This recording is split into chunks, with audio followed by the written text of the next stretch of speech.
Energy regulator Ofgem has lowered the energy price cap to an annual average of £2,074 from July. Joining me now is Jonathan Bean from Fuel Poverty Action. Jonathan, very good to talk to you. What is your reaction to this? What difference do you think it'll really make? Well, sadly, it's more bad news for people around the country because essentially there's really no change in the pricing.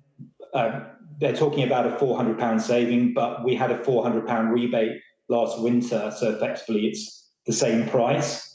So we're at double now what we were a couple of years ago, and that's the important thing to remember.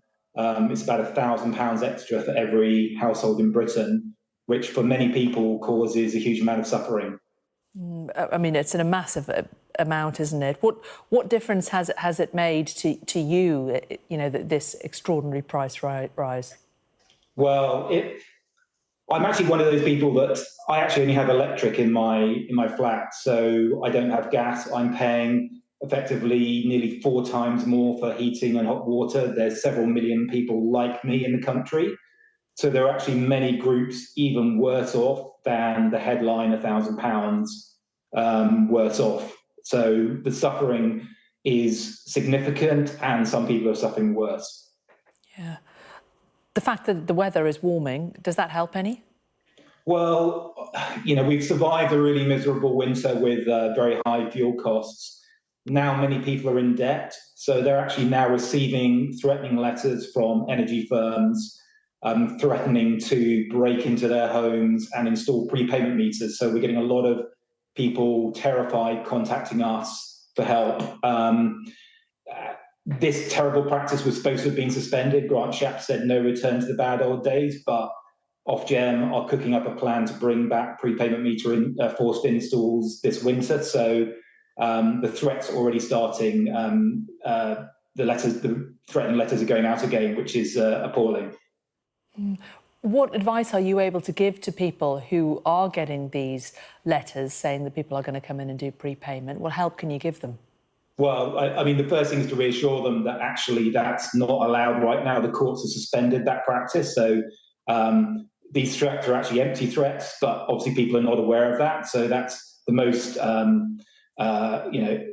reassuring thing we can do is tell them, don't worry yet, you've got a bit of time. We're also fighting Ofgem, and we're trying to push government to actually make this a permanent ban on forced installs. And actually in the energy bill that's going through the Commons right now, that there's actually a proposed amendment to make this terrible practice of breaking into homes to install them by force permanently banned.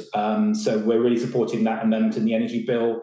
We're really trying to fight for changing the system. That's the fundamental problem here. It's not just about Putin, who's been used as a scapegoat. Our whole energy system is rigged. The pricing is artificially inflated. I mean, right now, if you look at the National Grid live costs, it's about 5.3p per unit for electricity.